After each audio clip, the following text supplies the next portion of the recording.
Hola, buenos días. Dar las gracias a todos los patrocinadores que nos permiten organizar este tipo de eventos.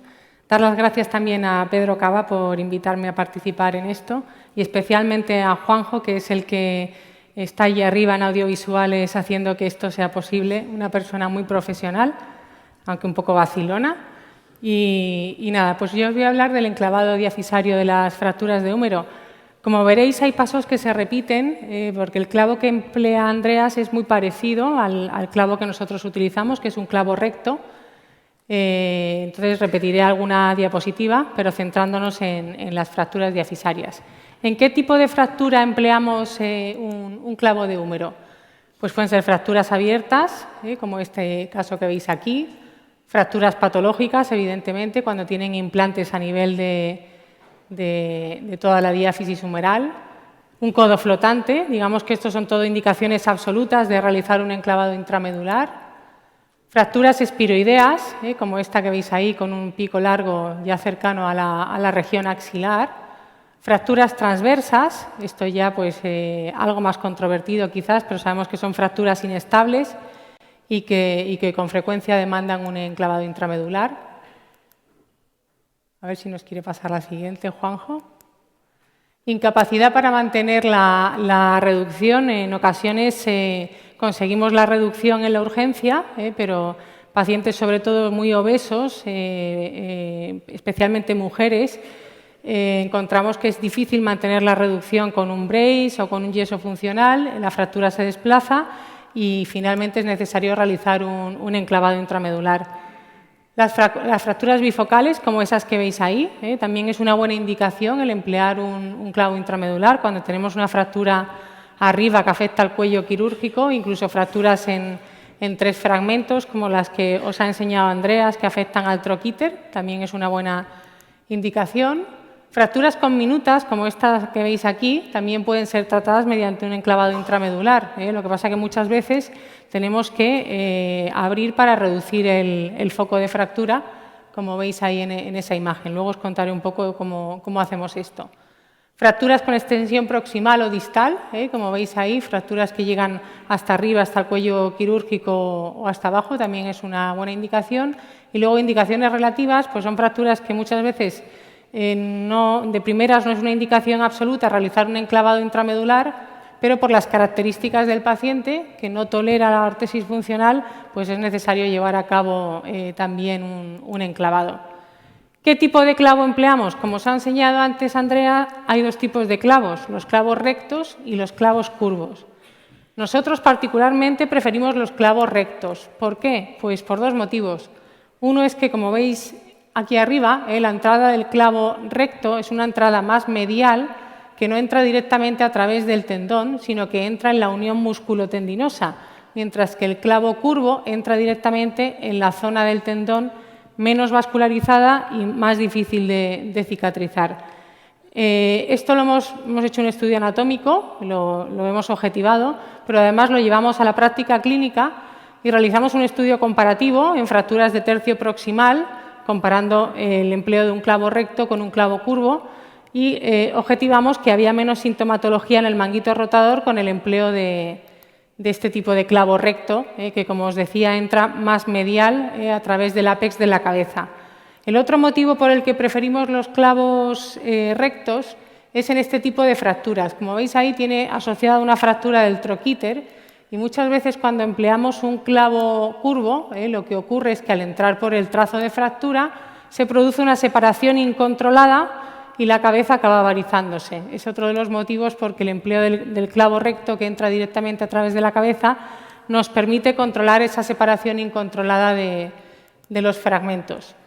¿Cómo realizamos la técnica quirúrgica? Pues en primer lugar, como os han enseñado anteriormente, la colocación, fundamental para conseguir un buen enclavado intramedular, colocar bien al paciente. Nosotros lo colocamos de esta manera, en silla de playa. Como veis, el control de escopia lo metemos por arriba. Si os dais cuenta, está invertido el arco para que no nos estorbe a la hora de realizar el enclavado. La pantalla a los pies del paciente para poder el cirujano pueda visualizar adecuadamente el control de escopia. Es fundamental que antes de empezar a realizar ninguna técnica quirúrgica vayamos viendo que todas las proyecciones son las adecuadas. Intentar ver una proyección anteroposterior verdadera, que a veces los técnicos de rayos no están muy familiarizados y les cuesta, pero os tenéis que asegurar de esto. Por supuesto, el foco de fractura. Si vamos a bloquear distalmente, tenéis que ver el codo, aunque hay clavos que tienen sistemas guiados para bloqueo distal, pero es importante que veáis el codo. Y luego es muy importante esta proyección que veis ahí, intentar dar siempre una proyección axial para que controléis también el punto de entrada del enclavado. Vamos con la reducción.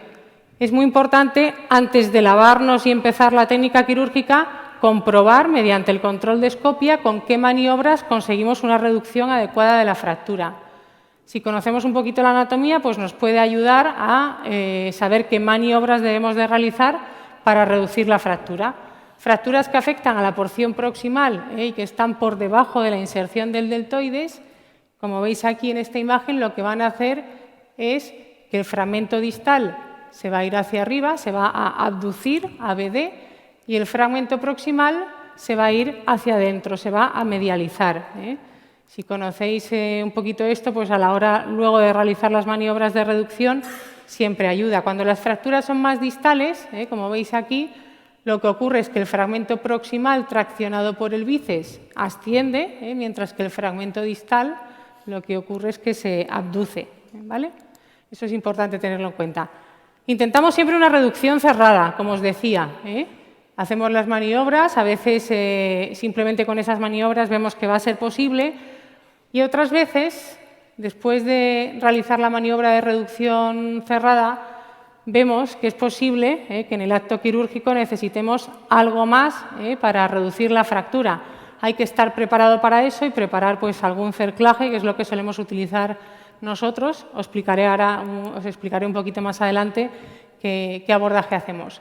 En relación al punto de entrada, ya lo ha comentado también anteriormente Andrea, el clavo curvo entra por aquí, por eso decía que cuando hay una fractura asociada del troquíter, si metemos el clavo a través de ese punto, lo que vamos a hacer es separar la fractura, mientras que el clavo recto entra por el ápex de la cabeza.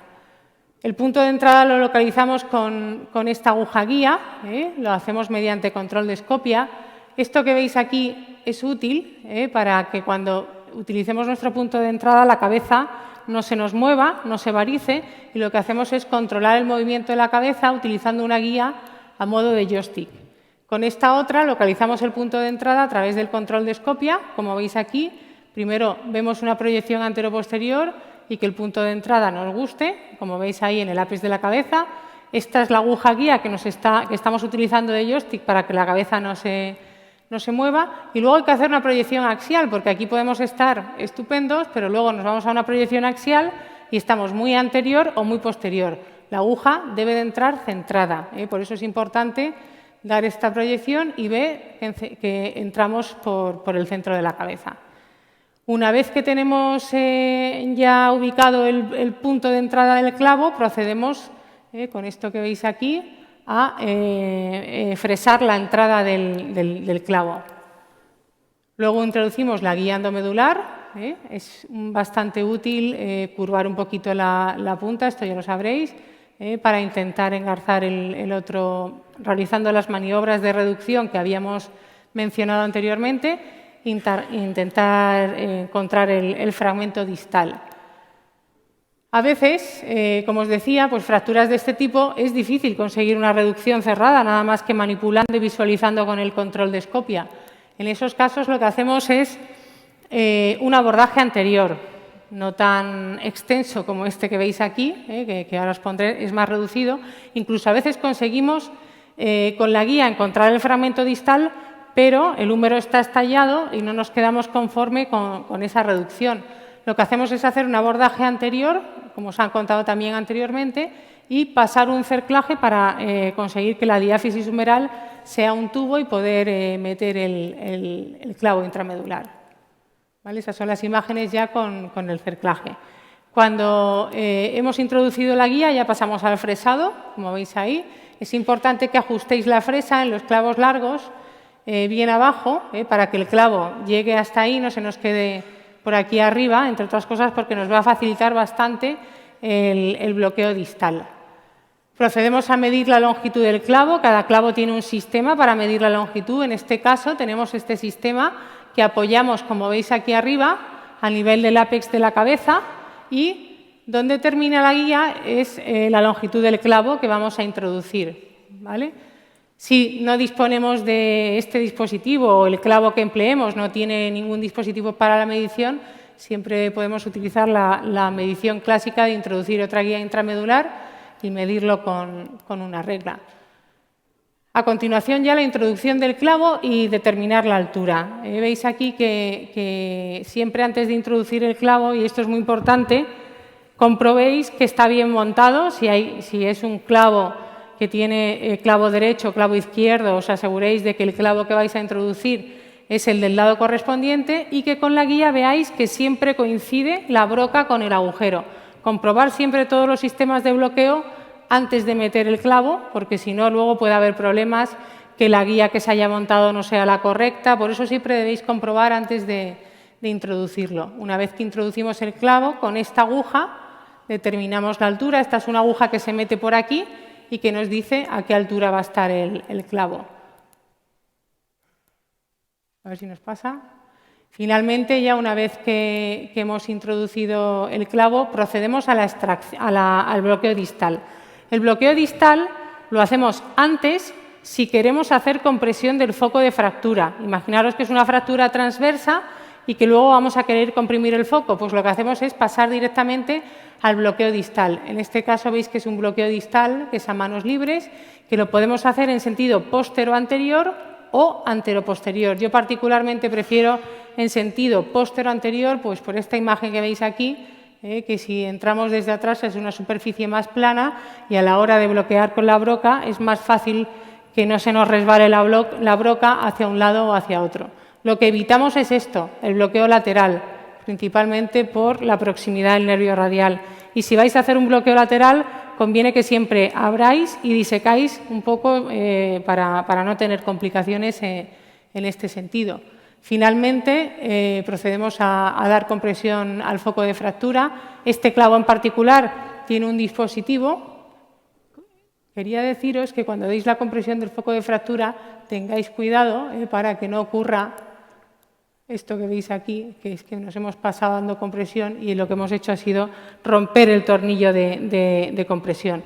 Este clavo tiene este dispositivo, pero bueno, cada clavo tiene un dispositivo para dar compresión. Lo que hacemos es meter un tornillo, poner primero este bloqueo y luego con un destornillador que metemos por aquí vamos empujando y al dar vueltas y empujar conseguimos dar compresión a nivel del foco de fractura, y esto sobre todo es útil en fracturas transversas. El bloqueo proximal no tiene ningún misterio.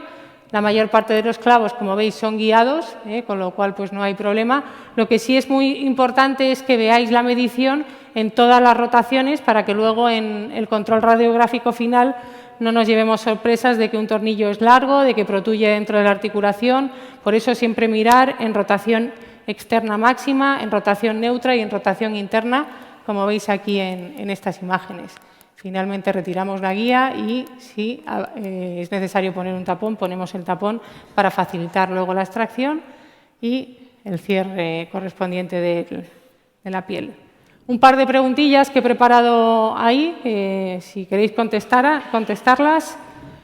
Os pregunto que si en fracturas diafisarias de húmero el realizar el bloqueo distal del clavo lo realizáis siempre, lo realizáis solamente en fracturas de tercio medio inferior, no lo realizáis nunca, o solo si el diámetro del clavo veis que no está ajustado adecuadamente a la diáfisis.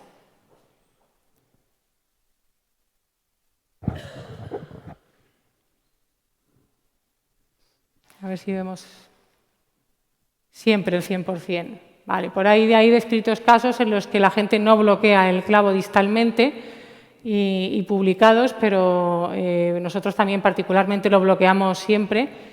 Y ahí no tenemos mucha discrepancia. Y luego esta es otra pregunta. ¿Cuándo empleáis un clavo intramedular para el tratamiento de las fracturas diafisarias de húmero? Esto un poco para saber qué sois más, de clavos o de placas.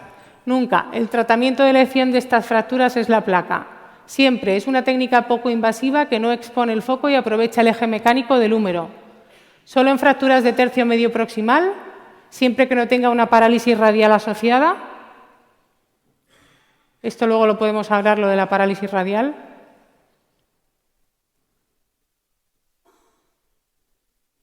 Bueno, pues yo creo que claramente gana, ¿no? Siempre es una técnica poco invasiva que no expone el foco y aprovecha el eje mecánico del húmero. Pues nada más, muchas gracias.